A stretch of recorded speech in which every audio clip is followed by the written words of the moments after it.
La FIFA propose aux Africains une CAN après chaque 4 ans.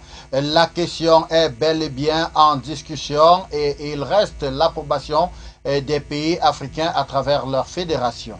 The president of FIFA has proposed that the African Cup of Nations be played after 4 years, reason being that after 2 years, it doesn't bring enough revenue like the Europa League. The details will be in this newscast. Good evening, viewers, and thanks for joining us on this 7:30 Balinga newscast on NGTV. The first part in the French language with Francis. Good evening, Frank. Good evening, Santia. Mesdames et messieurs, bonsoir et bienvenue aux 19h30. Nous l'ouvrons très exactement par cette réunion qui a pris fin du côté de Yaoundé. Il était question de former nos hommes en touche pour ce qui est de la méthodologie générale de gestion sur les comptes. Le reportage, c'est bien avec vous, Marie-France Bonnet. Les magistrats et les cadres de la Chambre des comptes de la Cour suprême ont tenu un séminaire de formation de plus d'une semaine à Yaoundé sur la méthodologie générale de contrôle de gestion. Pendant la cérémonie, la présidente Dodi de la Chambre des comptes de la Cour suprême a fait le bilan des différents thèmes examinés pendant le séminaire et a exhorté les participants à mettre en pratique tout ce qu'ils ont appris et acquis pendant l'atelier. Il y a une section qui fait déjà ce genre de contrôle particulier. C'est toute la section de la Chambre des comptes de la Cour suprême qui va faire le contrôle de gestion. Avec ce qui vient d'acquérir dans le séminaire, nous allons sortir avec un guide pour tout le monde pour qu'il l'utilise pendant la période de contrôle, afin qu'il n'y ait pas de distinction de contrôle dans les différentes sections. Pour la présidente Dodi de la Chambre des comptes de la Cour suprême, les participants sont maintenant équipés et outillés pour mieux accomplir leur mission dans la nation entière.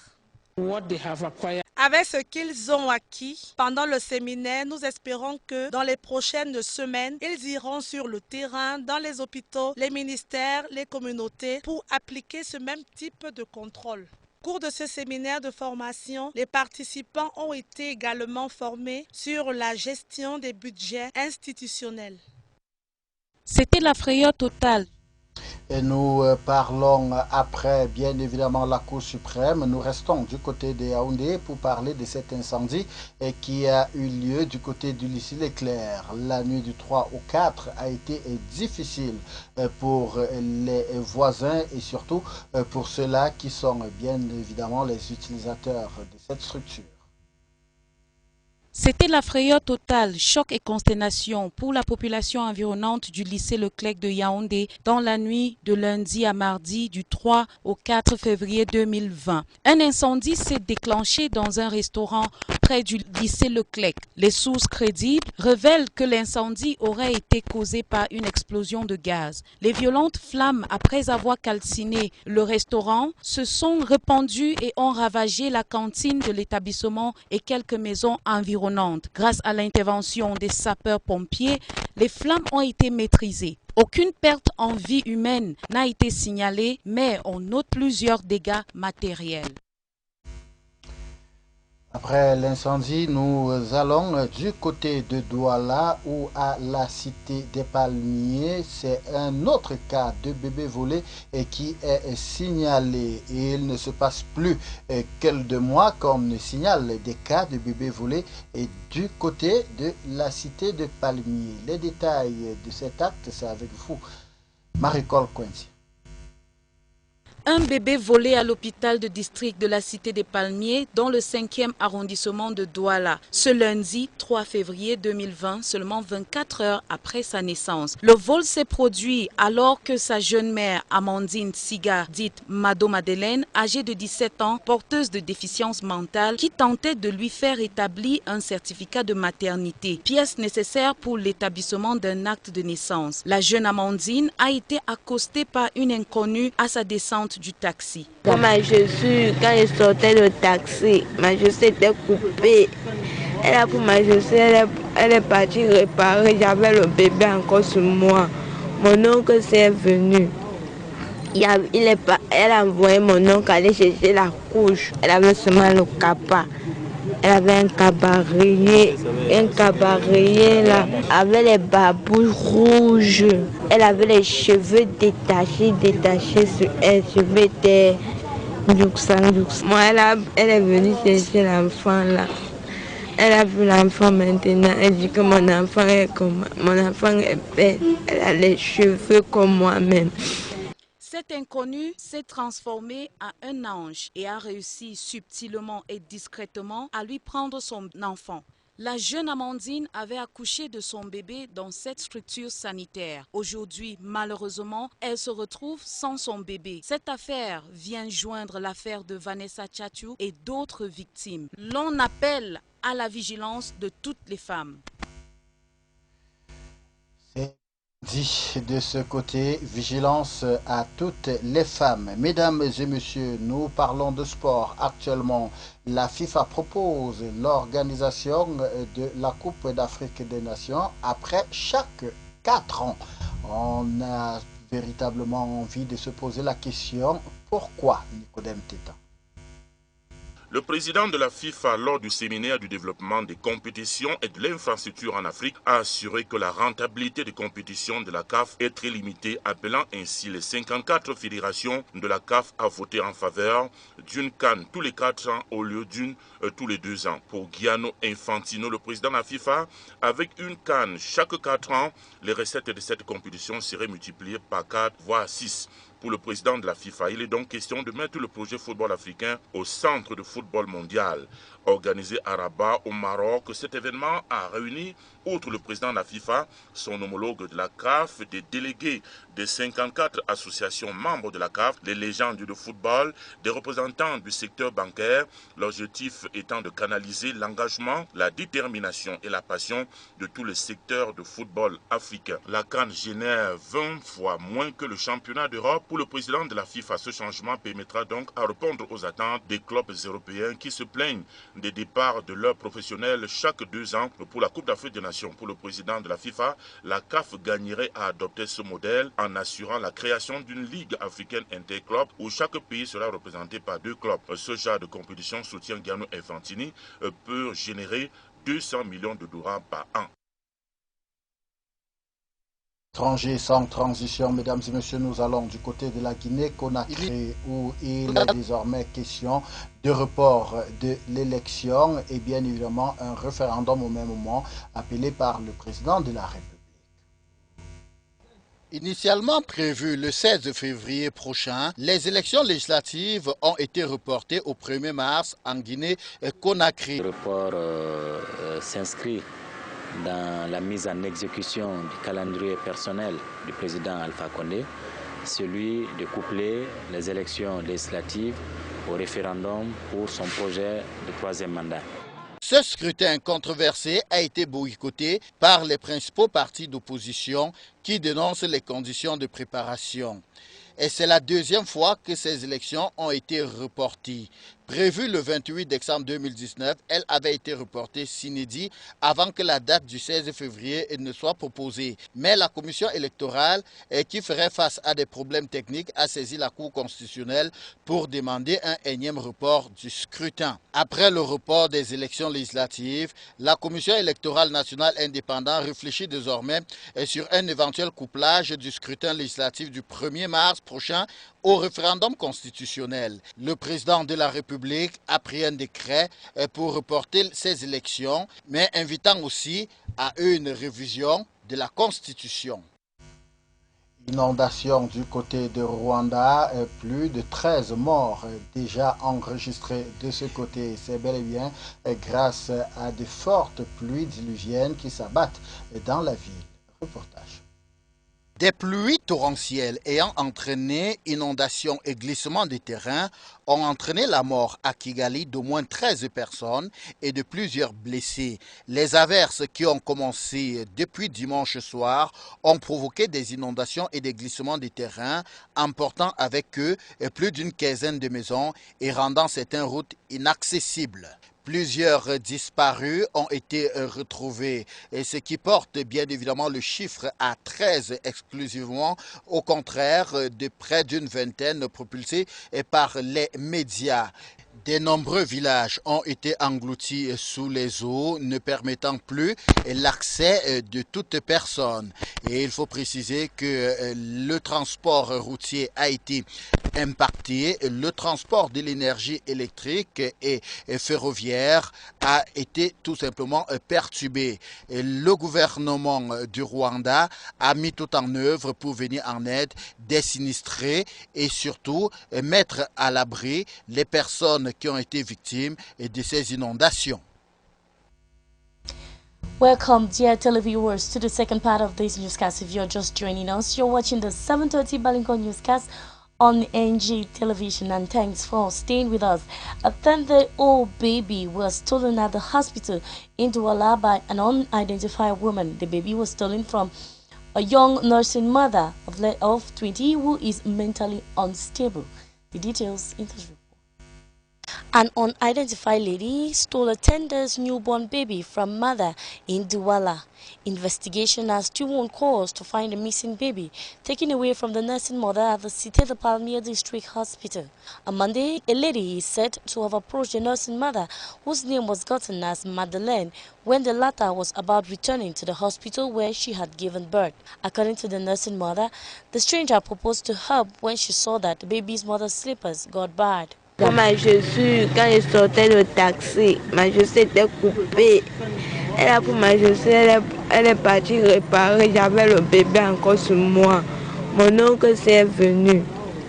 Elle a envoyé mon... When I dropped from the taxi, my slippers were cut. She took my slippers to go and repair them because I had the baby with me. My uncle later came, but she sent him to get diapers, saying the baby was wet. The only thing I remember is she wore kaba with red slippers and had scattered hair. She told me that my baby was very beautiful and had hair like me. She went with my baby and only left the hospital book. I asked the security men and they said they did not know. And I asked the nurses and they did not even answer me.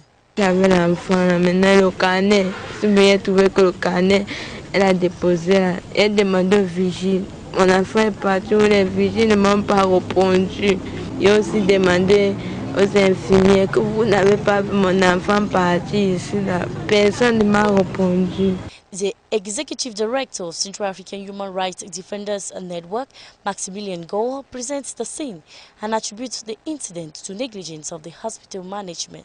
De mettre ça sur le coup aussi du directeur, parce que ce qui est curieux quand même, c'est que le directeur de l'hôpital est là quand ça se passe. The guards are not left out, neither is the director of the hospital, because it's curious that he was around when this happened. The child was stolen in complicity with the midwife who helped the girl deliver, since she knew that the girl was not mentally stable. Elle m'a dit, et puis que les vigiles qui l'ont vu entrer, qui ont vu le bébé sortir, répondent de leurs... It should be noted that the young nursing mother delivered last Sunday and only came to collect documents meant to make the baby's birth certificate. A sad one there for the young lady. A fire hit the building that served as a canteen at the Lycée Général Leclerc in Yaoundé. The fire is said to have been caused by a gas bottle that caught fire in a nearby restaurant. Ibane Tunge tells us more. Shock and fear that gripped onlookers and the population around Lycée Général Leclerc in Yaoundé following a fire outbreak in the school campus. The fire, reported to have started on the night of February 3rd, breaking Tuesday, the 4th, is reported to have ravaged part of the school canteen, resulting to enormous property loss. It was thanks to the intervention of the firefighting brigades that the angry flames would be quenched before it made its way to other parts of the school. Credible sources reveal that the incident was provoked by the explosion of a gas bottle in a nearby restaurant, which was raised completely by the inferno before it made its way to the school canteen. Though no loss in human life was recorded, there was enormous property damages. Although this fire was contained, it should be understood that fire incidents around major cities of the country is rapidly becoming a call for concern. Away from the human interest story onto some other news, magistrates of the audit bench of the Supreme Court have been trained in a seminar on the general methodology of management control and management of budget institutions. The details in this report. Magistrates and officials of the audit bench of the Supreme Court wrap up a week-long seminar on the general methodology of management control, during which a balance sheet was presented to them. The seminar was mainly for judicial and executive officials of the audit bench of the Supreme Court, which opened on January 20th and ended well. Participants went through a professional training to introduce them to management control. Section that has been carrying out that particular type of control. But now it is all the sections of the audit bench that will be doing the management control. And with what they have just achieved from the seminar, we are going to come out with a guide for everybody to use in the course of the control, so that there will be no disparity between the controls by different sections. These participants are now equipped with proper tools to better carry out their mission all through the national territory. They are expected to go to different structures such as hospitals, ministries, councils, and carry out the same type of control. For more than 1 week, these magistrates were also drilled on how budgets of institutions are managed. We move on to our sports speech as the FIFA president Gianni Infantino has urged the continent's soccer leader to make the African Cup of Nations tournament to be played every 4 years instead of 2. Rene Issa. The Africa Cup of Nations should be played every 4 years instead of 2. FIFA President Gianni Infantino urged the continent's soccer leaders on Saturday. Infantino said revenue could rise up to 6-fold for a 4-year continental championship and become a must-see event not only for Africa but the world. The idea will be backed by European clubs who dislike losing their players to national team duty, and especially in mid-season. The 2021 Africa Cup of Nations kicks off in January. The FIFA president also tempted African officials with the prospect of more entries in an expanded slate of Youth World Cups. Infantino suggested annual Under-16 and Under-18 tournaments for boys and girls instead of the current Under-17 events every 2 years. The boys tournament could grow from 24 to 48 teams if FIFA ruling council agrees. Girls tournament could grow to 24 teams from 16. Infantino's comments came in a keynote speech at the conference in Salé, Morocco, on developing soccer in Africa and closing a widening gap to Europe's dominance of the world game. There is an impression that Africa is going backward, he said, reminding his audience of Pele's famous prediction that an African team would win the World Cup by 2020. None of Africa's 5 teams at the 2018 World Cup advanced from the group stage. Africa has had 3 quarter-finalists in World Cup history, though none reached the semi-finals. We have to intervene seriously, Infantino said, of FIFA's role to help Africa in the areas of refereeing, soccer infrastructure and competitions. FIFA has effectively run the troubled Confederation of African Football for the past 6 months. Infantino sent Senegalese Secretary General Fatma Samoura from Zurich to oversee the Cairo-based CAF. We now move on to our forum page. If you're just joining us, you're watching the 7:30 newscast on the NG television. At least 13 people have died and a lot more displaced following overnight rains. The torrential rains in recent days caused 15 houses to be washed away, with major roads rendered inaccessible. The incident occurred in the Rwandan city of Kigali some 48 hours ago. Etilimunga tells us more.